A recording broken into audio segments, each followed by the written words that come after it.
Ay ma'am, display po tayo ma'am. Apo.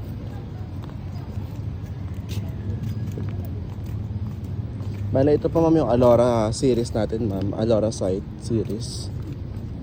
Tapos ma'am, kung napapansin nyo ma'am, 6 lang po yung mga bahay dito. So 6 lang po yan. May sarili po kayong parking lot. If in case pa magkaroon kayo ng sariling sasakyan in the future, may parking lot na po kayo. Ito is sliding door ma'am. Ganito po siya ma'am pag binigay sa inyo. Kasama na po lahat ito. So bali dito po muna tayo ma'am sa kabila. Ito ma'am yung corner end natin ma'am. Alora end po natin ito. Corner lot po ito ma'am. So bali may space po kayo dun sa kabila. Kung gusto nyo pong gawing extension yung kabila, in the future gawin yung ano. Opo. So bali ito ma'am. Pasok po kayo. Yes sir. Sir.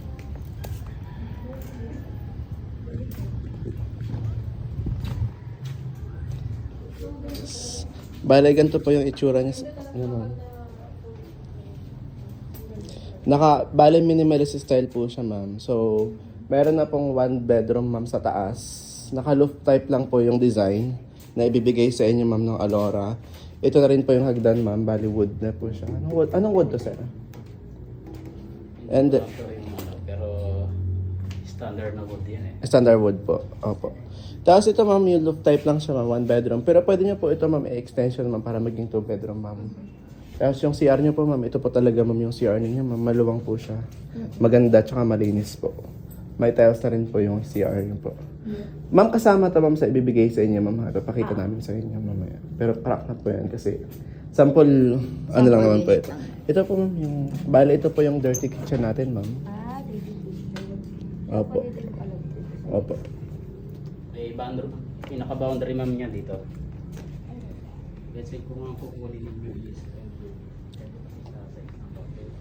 pero yung standard talaga namin. Kung ano yung wall ng property, hanggang doon yung boundary. Okay. Tapos ito ma'am, pwede nyo ito ma'am pa-extensionan din ma'am. If ever in the future po. Ganun po siya ma'am. Gusto niyo po makita ma'am yung taas ma'am? Okay po. Okay po kayo.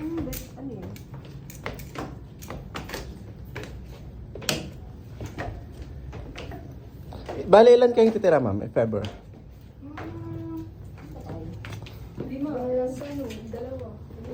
5 po.